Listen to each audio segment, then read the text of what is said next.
Olá, de volta mais uma vez com o nosso programa Entre Amigos. E eu sempre saudando você por estar de volta, sempre nos acompanhando e sempre prestigiando esse amigo médico que tem esse quadro cativo aqui em nosso programa para falar sobre saúde.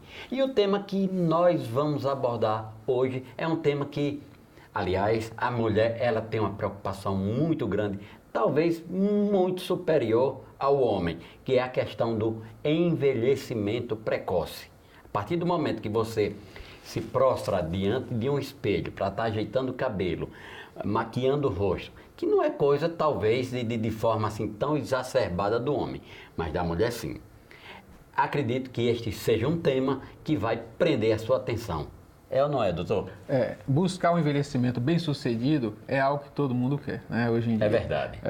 Então, o que é que acontece? Evitar todos os efeitos deletérios que possam acelerar o processo de envelhecimento é algo que a medicina tem buscado muito e a geriatria e gerontologia também.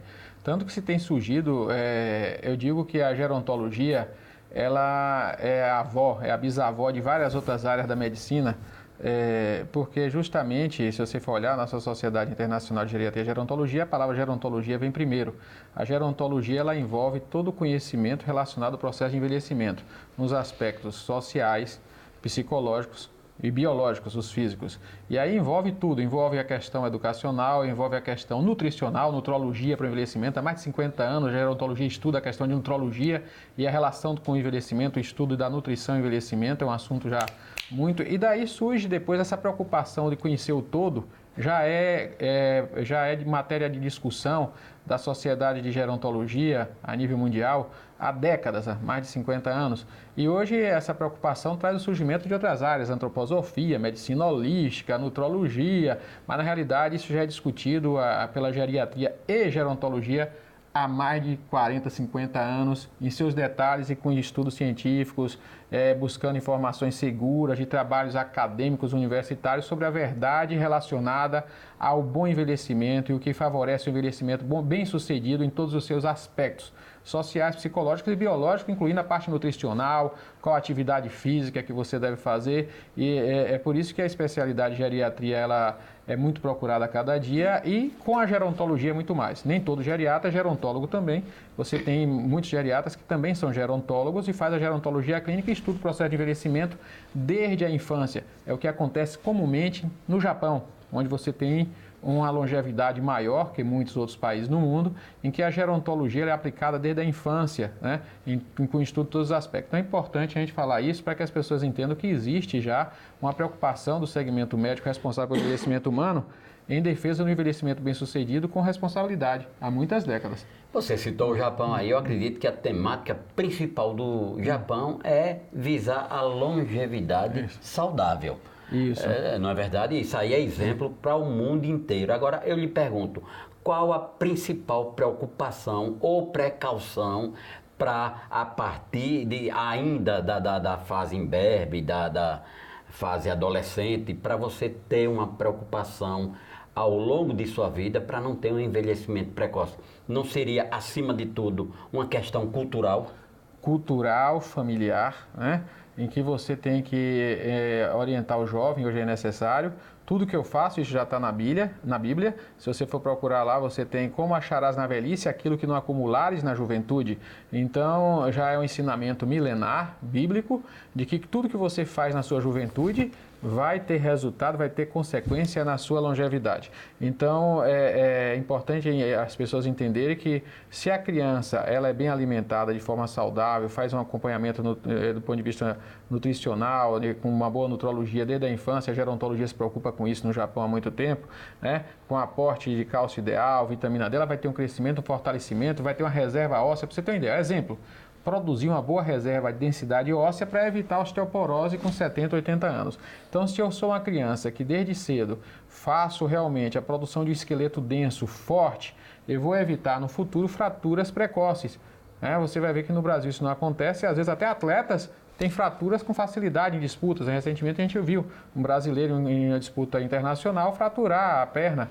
Então, às vezes, aquele atleta brasileiro não teve na sua infância um bom acompanhamento gerontológico, né, com a visão do todo, para que ele realmente tivesse um bom fortalecimento também do seu esqueleto. E aí a gente tem que fortalecer o esqueleto, fortalecer a musculatura, evitar o aceleramento do envelhecimento nas artérias. A criança que não recebe uma boa alimentação, já está provado, você fazer um estudo numa criança com 10 anos de idade, ela já pode ter estrias de gordura nas artérias, se ela tem uma alimentação rica em frituras, em radicais livres, você já acelera o envelhecimento das artérias da criança. Então isso vai favorecer lá na frente você ter problemas. Também do ponto de vista psicológico, precisamos formar a criança e preparar essa criança para que ela possa ser uma vencedora no futuro, ela tenha menos apego, ela tenha mais segurança nos seus atos. Então a gerontologia estuda a questão da psicologia entre 4 e 6 anos de idade, é a idade em que você está mais susceptível a um bom condicionamento comportamental, onde você vai ali conduzir a criança para que ela aprenda a vencer, a evitar medos, se sentir mais segura, ela possa também trabalhar com menos apego e no futuro não estar refém de situações. Então você também tem que preparar psicologicamente essa criança para ser um ser humano que tenha menor sofrimento psicológico no futuro. Então essa visão holística, ela existe já há mais de 40, 50 anos pela gerontologia. E a gente começa a fazer isso desde a infância. Eu não estou falando de geriatria, gerontologia. Sim, claro. Geriatria, explicando às pessoas, é a parte da medicina que estuda as doenças relacionadas ao envelhecimento. Aí você tem a geriatria e você tem a gerontologia. Eu coloquei tudo isso para mostrar o quanto a gerontologia é abrangente e pode estudar em muito e favorecer o envelhecimento bem sucedido. Eu acredito que aqui em nosso Brasil deveria haver uma conscientização muito grande por parte do próprio governo, divulgando através das redes sociais, da mídia como um todo, as grandes mídias, onde houvesse a conscientização, incutindo na cabeça das pessoas, porque você não vai comparar o Brasil com os países de primeiro mundo, onde não precisa necessariamente que governos divulguem esse tipo de coisa. Você tem que fazer isso para que você não tenha um envelhecimento precoce, para que você goze de total saúde na sua velhice. Aqui no Brasil é muito difícil fazer esse tipo de coisa, a não ser que a iniciativa privada, algumas ONGs fizessem esse trabalho massificando, mas onde a gente, o brasileiro não tem a capacidade de discernimento, porque a nossa cultura é parca, a nossa educação é também pequena, é parca, a gente não pode desenvolver um trabalho satisfatório, a contento, como os países de primeiro mundo. Eu acho que essa explanação que estou fazendo aqui, abrir esse espaço, esse interregno para explorar isso aqui, eu acho que, lhe peço até desculpa, mas eu acho que a coisa é por aí. Fica muito difícil uma conscientização onde haja, acima de tudo, a preocupação por parte dos pais, que eu acho que deve iniciar a partir da casa, do lar. Isso. Não é verdade? E isso, e tudo, e toda a base. Então, a orientação toda nutricional. E aí, a gente saindo um pouco da criança, é importante entender que a gente tem que aprender o que acontece nesse processo de envelhecimento. O processo de envelhecimento é uma construção que vai desde a concepção. Se você, a gestante, ela fuma, ela vai prejudicar o feto, isso já vai atrapalhar a futura vida. Então, o estudo do envelhecimento vem desde cedo. Mas aí você chega, às vezes, depois de 20, 30 anos de idade, você começa, a partir dos 30, e vou salientar aqui, já a perder resistência. As pessoas têm que entender que com 30 anos de idade, eu começo a poder ter sinais de envelhecimento. Tanto é porque as pessoas estão achando que idoso somente é aquele a partir de 60 anos, 65 anos. Isso é a idade do ponto de vista legal, para direitos, para benefícios, questionamentos legais. Deveres e direitos.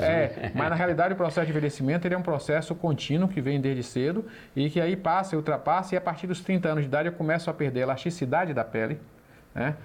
Tanto que eu vou chegar a 40 anos de idade... Como na música de Vinícius, mal começa a nascer, já começa a envelhecer. Isso. Não é verdade? E aí, se eu não tenho cuidado, esse processo de envelhecimento de pele ele é mais acelerado. Então, eu tenho que ter os cuidados para retardar isso. Então, evitar os efeitos deletérios do processo de envelhecimento e retardar esses efeitos deletérios vai existir.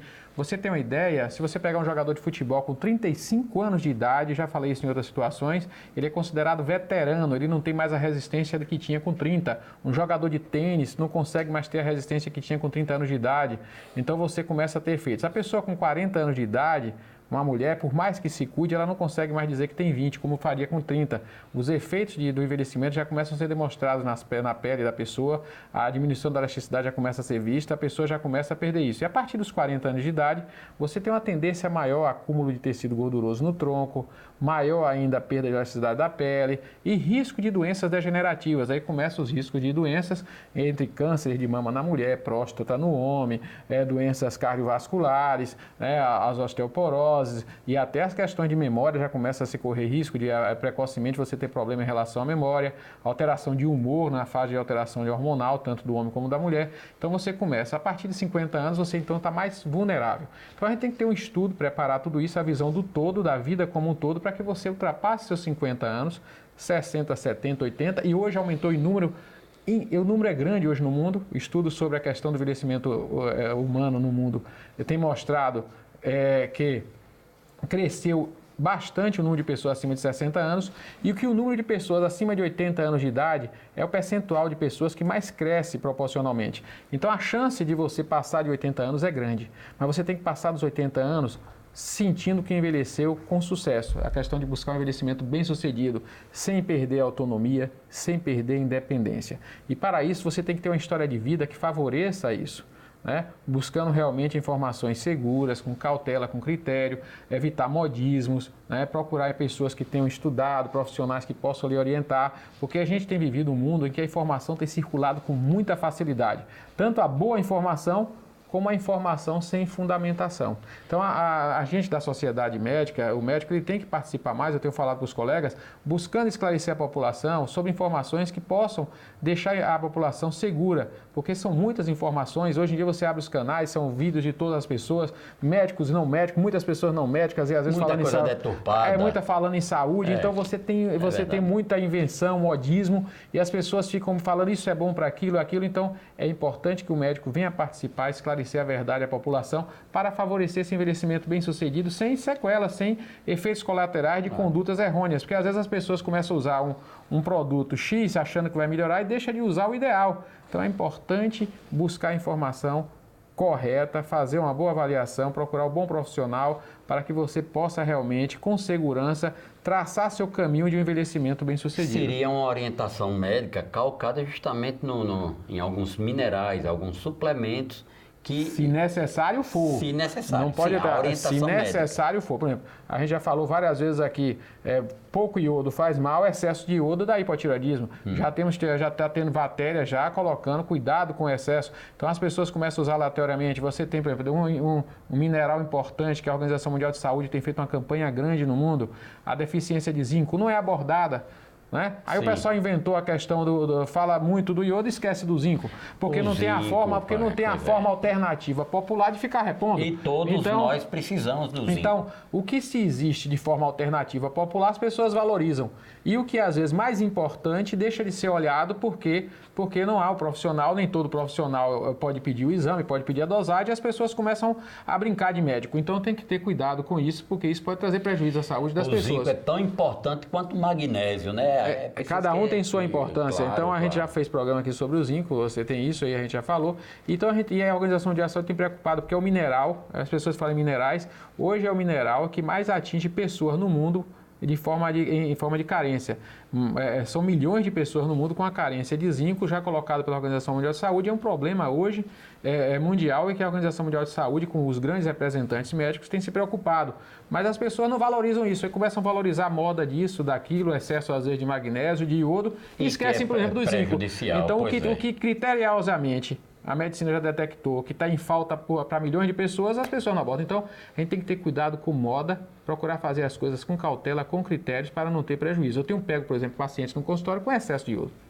Quando eu vou dosar o iodo, você já dosou seu iodo? Já foi a seu médico, pediu a dosagem? Então, as pessoas têm que, às vezes, verificar, começam a repor sem fazer a verificação médica da situação. Então, tem que estar atento a isso e ter cautela, né? Dr. Cláudio Neves, mais uma vez quero agradecer a sua presença, a sua participação aqui em nosso programa. Fique conosco, daqui a pouquinho voltamos com mais programa Entre Amigos. Nos aguarde.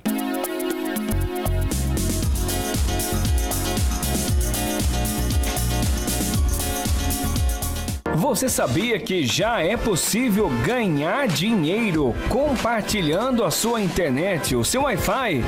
Coisa que você já faz com seus amigos, no seu comércio com seus clientes, é a WiBox Tecnológica do Brasil. Mas e aí, o que é a WiBox? Trata-se de uma tecnologia inovadora que possibilita você compartilhar a sua internet e ganhar dinheiro sempre que as pessoas usarem o seu Wi-Fi.